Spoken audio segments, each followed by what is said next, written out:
Hi అండి, welcome back to my channel. అందరికీ విశ్వావసునామ సంవత్సర ఉగాది శుభాకాంక్షలు. చిన్న మినీ వ్లాగ్ చేశానండి. ఉగాది పచ్చడి కోసం నేను ముందుగా కుండనైతే తీసుకున్నానండి. ఆ కుండ అమ్మే ఆవిడ కుండ మీద ఇంటూ మార్కు పెట్టి కొంచెంగా నీళ్లు పోసి టెస్ట్ చేసి నాకు ఇచ్చిందండి. నేను మళ్ళీ వాటిని తీసుకుని వచ్చి శుభ్రంగా కడిగి వాటి నిండా నీరు పోసి రాత్రంతా ఉంచేసానండి. ఒకటి పెరుగు కోసం, ఒకటి ఉగాది పచ్చడి కోసం. రాత్రే వాకిట్లో ముగ్గు వేసేసుకున్నామండి. ఉదయాన్నే లేచి అన్నపూర్ణాదేవి దగ్గర దీపారాధన చేసుకున్నానండి. మా పెద్దలకి, ఇంటి పెద్దలకు కూడా దీపారాధన చేసుకుని గడప దీపాలు కూడా పెట్టుకుని గడపకి మామిడి తోరణాలు అవే కట్టుకుని ఇంట్లో ధూప నైవేద్యాలు ధూపం మొత్తం ఇల్లంతా కూడా ధూపం చూపించానండి. అది అయిన తర్వాత సూర్యనారాయణ స్వామికి గోధుమలతో దీపారాధన చేసుకున్నానండి.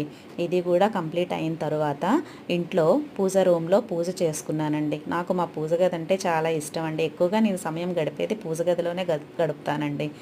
నాకు ముందు ఇష్టమయ్యేది పూజ గది, తర్వాత వంటగది. అందరికీ కూడా మ్యాక్సిమం అంతేనండి. ప్రతి ఒక్కళ్ళకి కూడా పూజ గది ఎక్కువగా ఇష్టం అవుతుంది. మీలో ఎవరికన్నా మా పూజ గది నచ్చేటట్టయితే కామెంట్ చేయండి, ఓకేనా అండి. నా పూజ మొత్తం కూడా కంప్లీట్ అయిన తర్వాత ఉగాది పచ్చడి తయారు చేశానండి.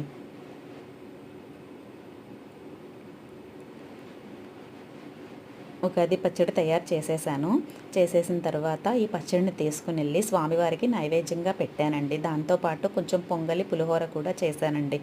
దీనిని ఇంటిల్లపాది కూడా మొత్తం ఉగాది పచ్చడి తిన్నామండి. తర్వాత శ్రీ వరహాలక్ష్మి నరసింహస్వామి దేవస్థానం గుడికి వెళ్ళి దర్శనం చేసుకుని అక్కడే ఉన్నటువంటి సూర్యనారాయణ స్వామి దేవాలయం కూడా వెళ్ళి దర్శనం చేసుకున్నామండి. పక్కనే వస్తూ ఉండగా అక్కడ హోటల్ కనిపించిందండి. నైవేద్యం హోటల్ పేరు. అది చాలా బాగుంది. టిఫిన్స్ అయితే చాలా బాగున్నాయండి. మధ్యలో నాకు ఉయ్యాల కనిపించి కొంచెం రిలాక్స్ అవ్వటానికి అలా కూర్చుని టిఫిన్ చేసేసి ఇంటికి వచ్చేసామండి. సాయంత్రం మా కృష్ణయ్యకి దీపారాధన చేసుకున్నానండి. దీపారాధన చేసుకుని ఇల్లంతా కూడా దీపం పెట్టుకున్నానండి. ఇలాగా ఎవరు చేస్తారండి? ఉప్పు, పసుపు కొమ్ములు మేము ఉగాది రోజు తీసుకుని వస్తామండి. అది అయిపోయిన తర్వాత శివాలయంకి వెళ్ళానండి. ఓకేనా అండి, బాయ్ అండి.